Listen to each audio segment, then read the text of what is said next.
The Morning Brew podcast with Jaffe and Razor, sponsored by Berkshire Bank Home Lending. Where you borrow matters.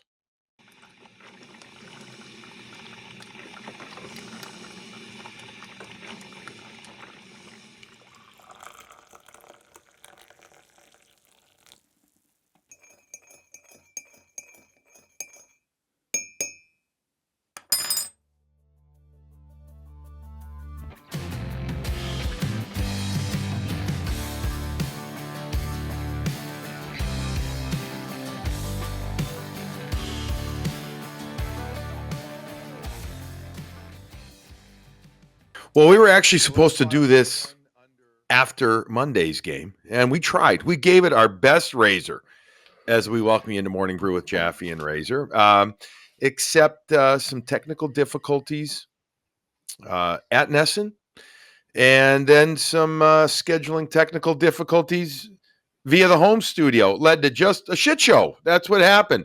And so Morning Brew is coming out after Tuesday's game, a loss at Detroit as the Boston Bruins fall 5-3.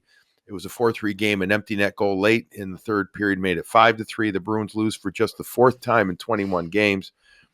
Let's just get right into it, man. Let's just get right into it. And it was a game. I think it's easy to say that this was bound to happen, right? This type of game. You said it. Hey, shit, Buffalo beat Carolina tonight on Tuesday night as well. That kind of thing happened. However, didn't it feel to you watching this game that this was a very winnable Bruins game when all said and done? Yes, but you just can't win everyone, and you put up 50 shots again. You've lost to Detroit twice. You've 42 shots on this guy in December. You have 52 shots tonight. It just was one of those ones where it was bound. You're bound to lose these games, and I've been saying it.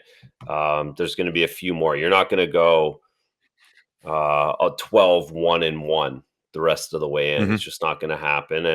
And tonight was one of those games where it showed where you make a couple mistakes. It's still the National League. There's still guys out there playing hard, and you just can't recover from those losses.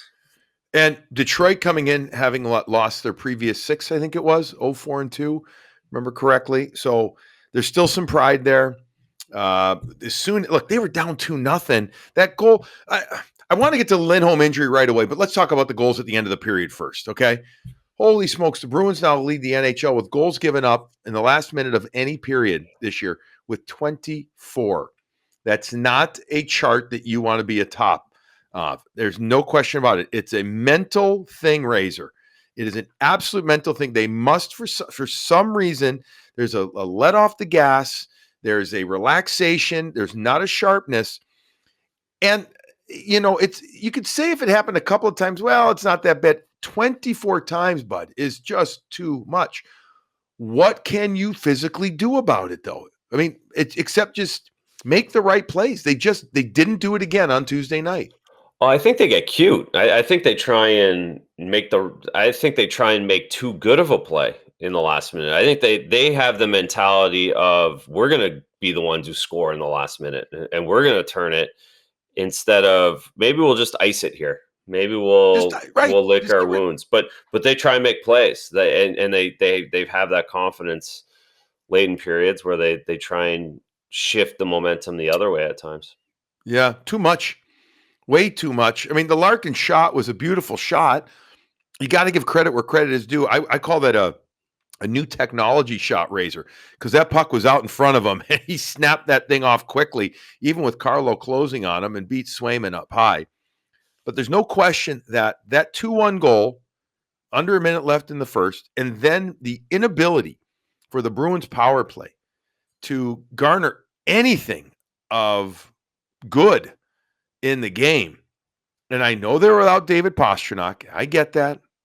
Huge loss. Completely limited or eliminated their left side opportunity. You know what I mean? There was no one-timer there for anything like that. But still, the Bruins just did nothing with it. And those two facets, the lack of power play effectiveness and the goal at the end of the first, I thought completely changed the tone of the game. Yeah, and their power play hasn't been very good. I know they scored 4 games in a row with a power play, but it hasn't been decisive. It was bad against Columbus last night. It wasn't good against Detroit. It's lackadaisical. They're not getting entries. They're trying too many seam passes. They're Predictable. not just shooting the puck and Yeah. going meat and potatoes. So again, but we've seen this group go into lulls. They don't have as good as they are in the power play, and they're going to end up in the top 10 in the league. And the penalty kill power play, like their structure is amazing, but they don't have Austin Matthews who can just sizzle it through three guys. As good as David is, he still doesn't do that. He still needs to be given room. He still needs to open things up. So they're susceptible to these little bit of lulls, and we've seen it more in the last month for sure. All right. Instead of, going, we're not going to rifle through the game. There's no point. And again, we've got a couple of games that we could talk about. They beat Columbus on home and home series. They got to go to the overtime. Jake DeBrusk scores this and that. We're going to talk injuries in a second here, but I don't want to rifle through I don't want to go, like we sometimes do through the Detroit game. It's a game that you saw a lot of different combinations, a different lineup, etc. I do want to talk about the lineup. I want to talk about some players, but is there anything pressing from the Detroit game that you specifically want to talk about before I move on to something else? No, again, they're going to lose. They're going to lose. I mean, they're back to back on the road. There's going to be a few of these losses to random teams, and at the end of the day, it doesn't matter. Okay. No. All right. I'm sure that won't make some people listening to the pod happy. And I don't mean just for you. I'm just saying in general, they want to win every game. And I get that. And B, they're going to say, well, if you're going to lose, why don't you lose to a better team than Detroit? I would actually maybe argue that. Say sometimes you take the shit loss against Detroit, so to speak, but then you beat the better teams. Now, Bruins have to do that. They didn't do it against Toronto. Let's see if they can rebound and do that against Tampa. Let's start, before we get to the injuries, let's talk about goaltending. Let's talk about Jeremy Swayman. Wasn't sharp, my opinion. Again, against Detroit. Not his fault, but Bruce Cassidy was very clear post-game, Razor, a couple of times. Didn't get saved. Could have used some saves. Their goalie was great. We could have used a few more saves. That's a coach speak for, come on, man. My take on it right there. The Larkin shot was a sizzler. Okay. Was it the Verana shot, that short side one? The fourth one wasn't good. Yeah, the Verana one, I would have loved to see there. He handled the puck okay at times, and other times it wasn't as good again. So you touched on that the other day. What do the Bruins do right now with Swayman? It's not like he's been so bad that you can't play him, but he hasn't been nearly as good as he was, and until a couple of weeks ago. What is he? 3-3-0, I think, in his last 6. Memory serves. Am I right on that? I didn't go into the numbers. I went into the numbers the other day, and I mean, he's got an over 3 goals against. He's got an under 900 save percentage in the last 7 or 8 games. So it's more than just a trend, I think. And again, he was going to go through this lull. He wasn't going to keep this up, folks. What he was doing in February, and he got called up, and it was a shutout, then a 1-goal game, then a shutout, then a 2-goal game, then a shutout. Like, that wasn't sustainable either. So, what do the Bruins do with him? Allmark plays the next. Allmark's playing Tampa, and Allmark's on a roll here. You have to start looking to Allmark. He's the guy who has the deal. You give him some rope, just like they gave Swayman rope. I don't think you force this at all. And the worrisome part is Jeremy hasn't ever had to deal with this at this level. Yes, he had some adversity, but he hasn't played poorly at the NHL. He got sent down, but he wasn't playing poorly. So you start to question, worry about that a little bit. For me, the one thing is he goes out and plays the puck poorly in the second period. He has a couple really bad touches, one almost, and then he doesn't go out and touch it the rest of the game. He stays in his net, which tells you that he's a little rattled by it. So how do you work through it? And what are they going to do to work through it? But the good news is he's got 4 days off in Florida. He can go play golf. He can go hang out, let it loose, get rid of it. But no, it's got to be a bit of a concern. Again, 33 games in a season, at the end of the season, first year in the real NHL. And you just want to see him bounce back a little bit. That's all.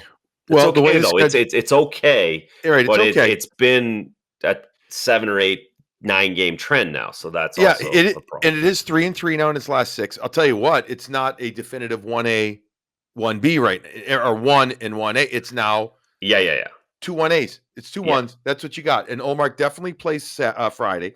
You Yep. got Saturday off. Then you head to Washington for an afternoon game, Razor. Let's just wait and see what happens on Friday. Mhm. Then you have a day or two off, and then you play at home against St. Louis. So you've got a day off in between each games that if a goalie does get going, again, you can ride that goalie coming up. There's no question about it. On the flip side, you also have a day off in between games. So you go from one to the other, and each goalie gets some rest. Let's see how it plays out. But there's no doubt that Linus Olmark, as of this sitting down and recording Morning Brew with Jaffe and Razor, is the guy that you're going to go to for Friday in Tampa. Question mark about going into Tampa is going to be, though, the health of this team. We don't know about Hampus Lindholm now. Got hurt late in the second, ran into a Detroit player, and he got his left knee caught, or not caught, banged into. And then you could tell. At first, we couldn't see it on the first replay. Then we came back after break, and it was good stuff from our guys, Razor, there at Nesson. And then they said, here's a better angle that they were able to get in. It was a Pius Suter, the number 24 of Detroit, that Hampus ran into. You could tell he hurt his left leg. I'm assuming it's his knee, assuming the way that he kind of reached for it. He was able to play through the shift, and then after the shift went off the ice and did not return. You hope it's just something that is, even if it's a sprain, a mild just type of thing that you take a week and you can get better. I mean, again, what the hell do I know? But that's just what you hope. That's the best case. I mean, the best case scenario is that he plays on Friday and nothing's wrong. But even if you got to miss a game or two, you'd hope it's just a couple of days. It would be a gigantic loss. You already have Pastrnak out of the lineup. We don't know what it is. We do not know if it is an aggravation of what we think is a core groin injury that he has been dealing with since mid-March in Winnipeg, or if it's something different. And we don't know about Trent Frederick, although, Razor, the good news is he did skate. He did skate in Detroit on Tuesday. And so that, therefore, he had to have passed initial testing to at least be able to do that. Yes, and individually, that's great for Frederick. As an organization, you're Pastrnak and you're Lindholm, Yeah. right? Like Freddie's been great and good. But again, I'm not diminishing that, but at the end of the day, it's the two big boys and any of the other big boys that you need to walk in. Get them out to the pasture, safe and sound in the next. Mm-hmm. They have 3 months to go. So I guess the positive is they have 3 weeks, whatever either of them have. Literally, they don't have to play again for the next 3 weeks. You're at that point where you can do that with this team. You're in the playoffs. You don't really worry about seeding, and you get those guys healthy. But it's concerning. I mean, you can't say it's not concerning that those guys are out Two when they games, leave games. three guys. Yeah. It's a big deal. And to be honest, I'd rather hear, all right, they're coming back for playoffs, but we might not see them again, rather than hear well, we're not sure, day to day, maybe, Yeah, or I week know. to week, or Wednesday, or Friday, or all right, one or the other. Like, let's just hear it and move on from it, rather than, because we hear the day to day a lot, and then it turns into 3 weeks, and then it starts to be like, all right, what are we dealing with? I agree with you. This is one of those scenarios, man, where just either tell me the real thing or tell me nothing, and not even say day to day. Just say we'll talk about it when we talk about it, type of thing. I mean, I am writing off. I guess this is a defense mechanism, so to speak. I'm writing off Pastrnak even for Friday. I'm writing off Lindholm for Friday. Frederick, I don't know. I mean, I don't know, man. Even if he doesn't have a concussion, let's just, I don't know, take as much time as you need. I mean, Well, and you again, know it as take well as advantage I of the know it. fact you just won 16 of 22 games. And that's what you gave yourself a little bit of margin to be able to not worry about these injuries because of those wins. And you're Mhm. not fighting till the very bitter end. And you can allow that's my thing. You earned the ability to be in the playoffs a month early, so take advantage of it however you can. And and then and again, just not send the guys home. Give them, or if it's a or keep 'em in week-long Florida. injury, make it a 3-week-long injury. No big deal. Yeah, yeah, yeah. Let's or keep him in Florida. Let him stay down there and That's right. Yeah, yeah. Get to a little Florida and extra. yeah, that's right. Get some good sun and some Vitamin C, vitamin D down there. D. You know what? We've got a bunch of questions that came in between yesterday when we asked about, for some good questions. When we're supposed to have Sophie on as well, but that didn't end up working out, unfortunately, for us and for Soph. But we got a bunch of questions. So you know what, bud? Let's quickly talk about our sponsors that help make this show possible, and then we'll hit a bunch of these questions, and then we'll wrap up Morning Brew with Jaffe and Razor. And as always, thank you to Berkshire Bank for being our presenting sponsor. The good people at Berkshire Bank have been wonderful to deal with. We also have some other people that have helped make this show possible. The first is Fazenda Coffee Roasters in Dedham, provide amazing variety of coffee. They are Boston specialty coffee roaster. Use the code Morning Brew at checkout and get 15% off your total order. And believe it or not, there's actually talk about mugs, Razor. Do I even dare say talk about That's it? my favorite. I know you love the mug man. I love the mug man. Just like I'm excited about you announcing Twitter names right now, I'm just as excited about mug names. Yes, I will screw up many of those coming up, but I won't screw up Fazenda, fazendacoffee.com, whole bean or ground coffee in many different varieties. Go find them at Whole Foods. If you want to go buy them retail as well, if that's easier, go buy them there and check them out, fazendacoffee.com.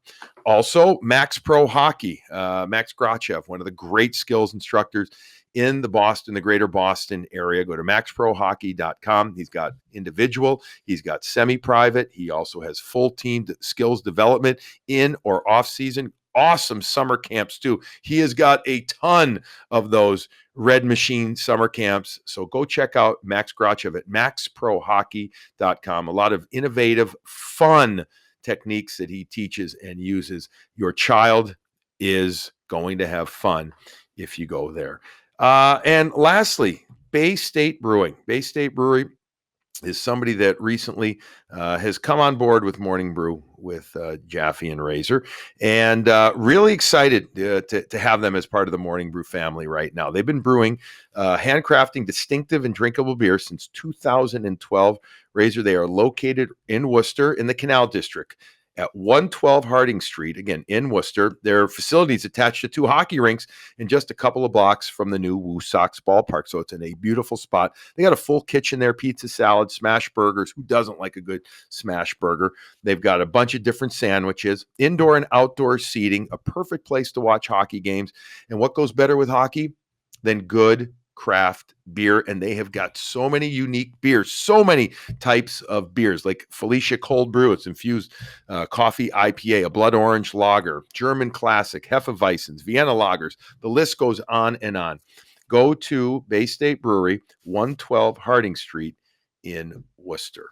All right. Let's answer some of these questions, a bunch of them, and I'm going to rip through them as we like to do. Bruins Cup Quest 2022 wants to know, will we see either Mason Lohrei or Fabian Lysell this season?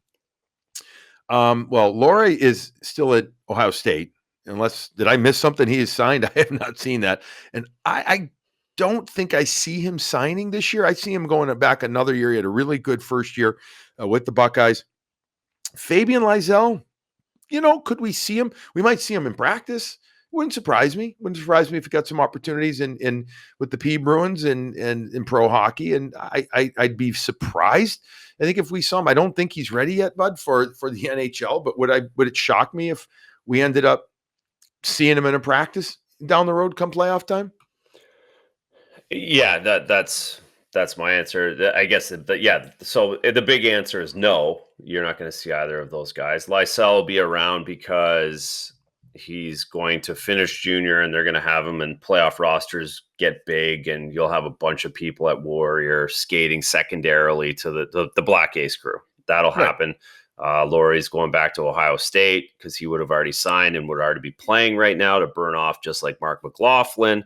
And so that's where they're at. We'll see those guys next year.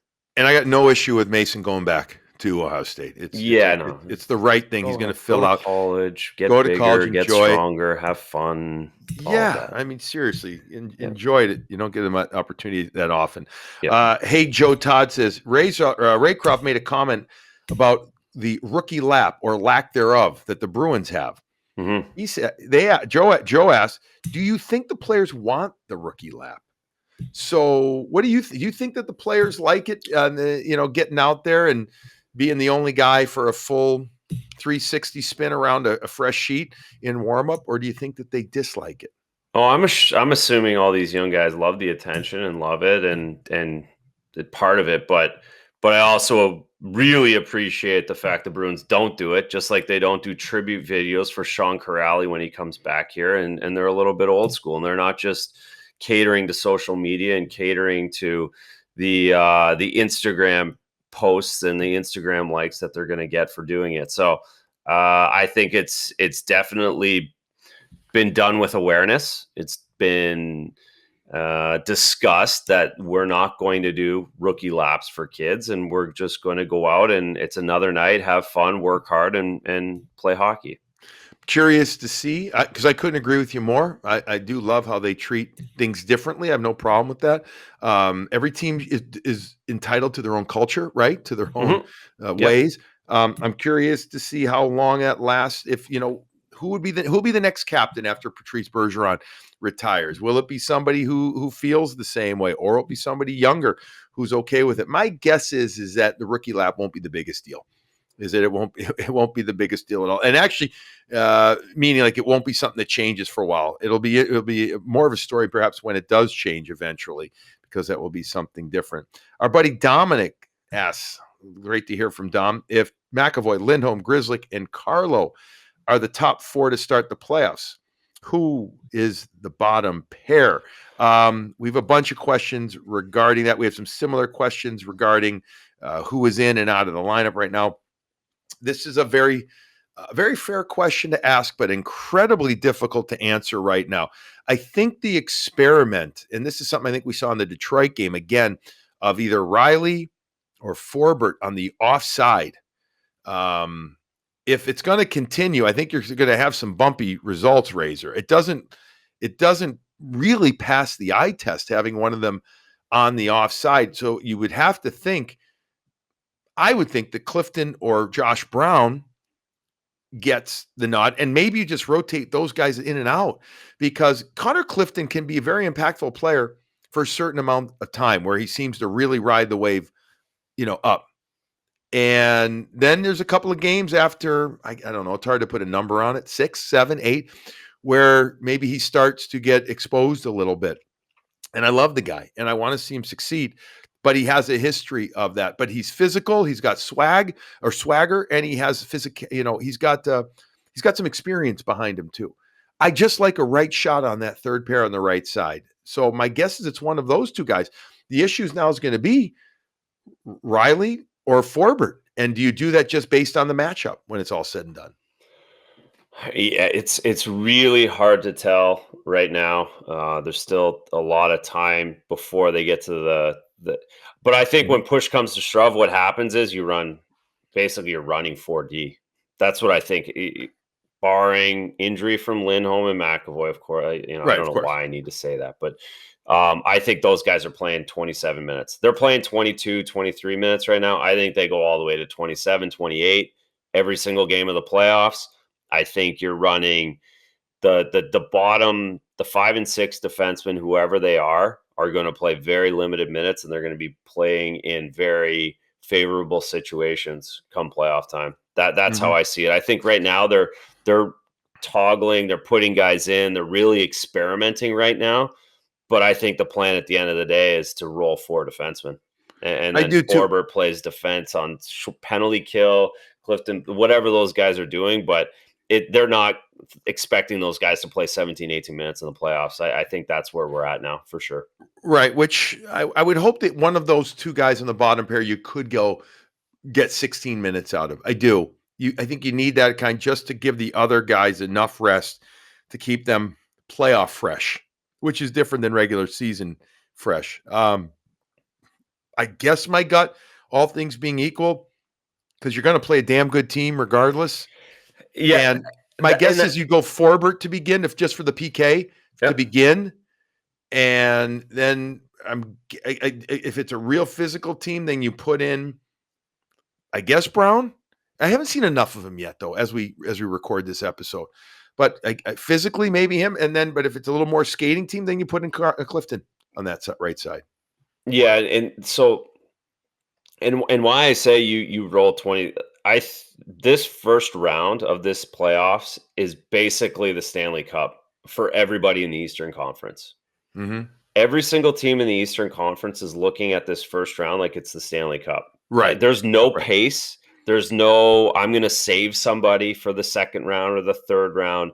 It is going to be an absolute sprint to get through the first round. And if you have to play Charlie McAvoy 37 minutes in the first round of the playoffs to get through the 4 games or to win 4 games, that's what you do. And Toronto Maple Leafs are going to play Austin Matthews 28 minutes in the first round. Tampa Bay is going to play Victor Hedman 37 minutes in the first round. Ekblad's going to come back. He's not going to get warmed up in a first round series against the Boston Bruins. He's going to play 36 minutes right out of the gates. So all of these teams are looking at the first round. You talk to the guys around the league. Everybody's talking about the Eastern Conference first round playoffs. It's literally the Stanley Cup. There's 4 rounds of Stanley Cup in the Eastern Conference first round. The first round is always the most intense. Always. Yep. That's why a lot of times you'll see a dip in the second round where you see a team, you're like, holy shit, how did they just lose in 5 games? And it was an easy 5 games because they put so much into the first round. But you have no choice. You have no choice. You don't. And the Bruins have no choice with McAvoy and Lindholm. They really don't. Like, where there's going to be no spared minute with those guys. Exactly. This is a comment that came in from our buddy Dimitri. It's about Jake DeBrusk. He's playing well. Some people, I'm reading through this quickly. People want to create a narrative. He says that he's playing well, may help him change his mind about wanting to leave or not leave Boston. Jake playing better is him understanding that he needs to do so to help him get moved. And Dimitri wants to get our thoughts on that. Basically, yeah, I think it's also just he said it after the trade deadline. He knows where he's going to be. It's nice that it's over, and now he's just focusing on hockey. I mean, that's my take on it. He's focusing on the hockey end of it. And we said a couple of weeks ago, holy smokes, you're playing with 2 of the best players in the world, 2 of the best forwards in the world. Just go out there and do, and the rest will take care of itself. I kind of feel like that's happening right now. Personally, me, without having had a chance to talk to Jake at all, I don't think this changes desire to be moved. That's my take. And I don't think that matters right now because he knows he can't get moved now until he's done playing for the Boston Bruins this year. Yeah, it doesn't matter. It doesn't matter. He's over it. I don't think he's motivated to try and do better to get traded. I don't think he's motivated to try and do better to stay here. I think he's just playing and probably feels pretty good about just being able to play and be free. And the day the season's end, we're going to go right back to this, and right up until the draft day, we're going to be dealing with it because he's not he could have put it to bed and he didn't. That at the end of the day, he didn't. He could have said, you know what, I decided I want to stay here and I want to be a Boston Bruin until I'm 43 years old. He never done that. So we're going to deal with this in the summer. We're going back to it, but right now it doesn't matter. There's nothing you can do, so move on, right? Nothing to see here. We're moving on. Everyone's nothing to see here. It's exactly what it is, and everybody in the room, and Jake DeBrusk himself and his agent are even doing that right now. All right, move on. It's a business. Here's one from Mr. Antisocialite. There appears to be a trend in which officiating sees a player from each team sent off in nearly every altercation. This leads to players getting sent to the box for receiving a cross-check to the face or a punch to the back of the head. What can be done to address this? Officiating continues to be a conversation raiser. Oftentimes, I think we agree. We talked about it last episode or a few episodes ago where there's game management, and I think some guys have it in the stripes, and I think other guys don't. I think they just feel if they take bodies off, that's the way to engage into game management without actually seeing everything. What can be done? Well, maybe more conversation between the officials, but if one guy says, nope, this is what I saw, or this is what I feel I got to do, it's very hard for the other referee to say, no, don't do that. That's what it comes down to. Yeah, and what's going to happen? Hopefully, the NHL, they're going to pare down referees because there's less games come playoff time. So you expect the best of the best to show up, and that's the other reason why there's less penalties called come playoff time, because referees know the game a little bit better come playoff time. You don't have random guys playing. When there's a 12-night game in the NHL, that means you have 24 referees. You don't need that many come playoff time. So it gets better. Playoff hockey does get better refereeing, and I guess you hope for that. But right now, you're kind of at the mercy. Mike asks at Crit Sports. He wants to know. Oh, this was a question because we were going to have Sophia on. Because we asked for questions for Sophia as well. She wants to know how does she put up with you two? Yeah, good thing she's not here. Right. You need to ask. Although I'm here because she messed up her computer last night. So actually, it's how do I put up with her messing up her computer? Yes. And one more from Lewis. Lewis Foreman. Think we'll see more of McLaughlin with the injury to Frederick. It depends. I mean, no. If if in theory McLaughlin's in for a guy like Lazar, who he was in for tonight, which I was a little surprised, but not shocked, if that makes sense. I mean, give the kid another opportunity. You want to play him, and I'm thrilled for it. You had a line of bleed. And Lazar's kind of dealt with stuff all year, right? Like he's kind of been on the load management side of things the last 6 or 7 weeks. That's not a performance based come out of the lineup. That's a bit of a we're not going back to back with you, fella. Probably, I would think so. Or listen, he did skate too, Razor. I'm told on Tuesday. So the good news is I don't think he's hurt. I just think they're, as you said, managing him there. I do think you'll see a little more of Mark McLaughlin. I think it's a wonderful opportunity for him. I'd like to see some more of Anton Bleed. Yeah. I think Anton Bleed can make it. I think he could make his way a case with some good play down the stretch the last dozen or so games, if he gets into many of them, to put himself into the lineup come playoff time. I mean, why not put him on the fourth line? I don't know if I think that is. I see that. I think that is as a realistic opportunity for Bleed. I've liked his game, and his speed and his pace. I think he can do something there, and that might mean that a guy like Nick Foligno doesn't get as much time come playoff time. But you're putting out your lineup. I think that you think that could do the most damage. Obviously, yeah. Bleed's my guy at this point for those situations, for filling in for Frederick. I'd rather see him on that third line. He's keeping pace similar to Frederick than Foligno was. I think we saw that in Detroit. The third line didn't look the same having Foligno on. It just doesn't. I think Bleed helps with that. But again, it's no, it's not a McLaughlin. McLaughlin's a great story, the whole thing, but he's not an answer to anything the Bruins really truly need. Yeah. Finishing this one up, we did talk, or we wanted to talk last night, the Marchand hit on Peak. We both felt that it was not Department of Player Safety worthy. We knew they looked at it. They look at everything big like that. But neither of us thought that it was suspension worthy. It turns out that it isn't or wasn't. And both feel that they got it right. Doesn't mean that it wasn't close. Sure, absolutely it was close. So close. But that's the game that we are in now. It's a close, it's on the line type of game. Are you on the line or are you over it just a little bit? If you stay on the line, you're okay. If you go over it just a little bit, but an inch, not so good. But Brad was able to do that. There was a little bit of ruckus in the Detroit game, just a little. At the end of the game, we had a little brouhaha, nothing major. If we're calling that a brouhaha, the whole Bleed and Stanika, et cetera, then we're not paying homage to what was really. Those guys better grab somebody in there. Right. I mean, you don't know when you're back in the lineup. Go do something. The game's over. Grab somebody. Exactly. All right. So the Bruins lose in Detroit 5-3. They had a comeback that fell short. They had an opportunity very late in the game. McAvoy to Bergeron. Bergeron shot stopped by Nedeljkovic. Nedeljkovic was very good. First star in the game for the Detroit Red Wings. Previously, the Bruins won over Columbus, both in Columbus and in Boston. So they've won now 17 of the last 22, 17 4-1 in that time. I will say this, and I'll leave it with this. In those 17 wins, just 4 of them, Razor, have come against teams in the playoffs. Teams like Tampa, Colorado, Vegas, one of those teams as well. Is that concerning to you? Or is it, you know what, it doesn't matter because the old cliche, anybody can beat anybody on a given night in the National Hockey League, and it's all about picking up wins. So is that concerning to you at all? Or does that diminish perhaps that record of 17-4-1 in 22 games? It doesn't diminish, but it concerns a little bit. No, that doesn't concern. It diminishes.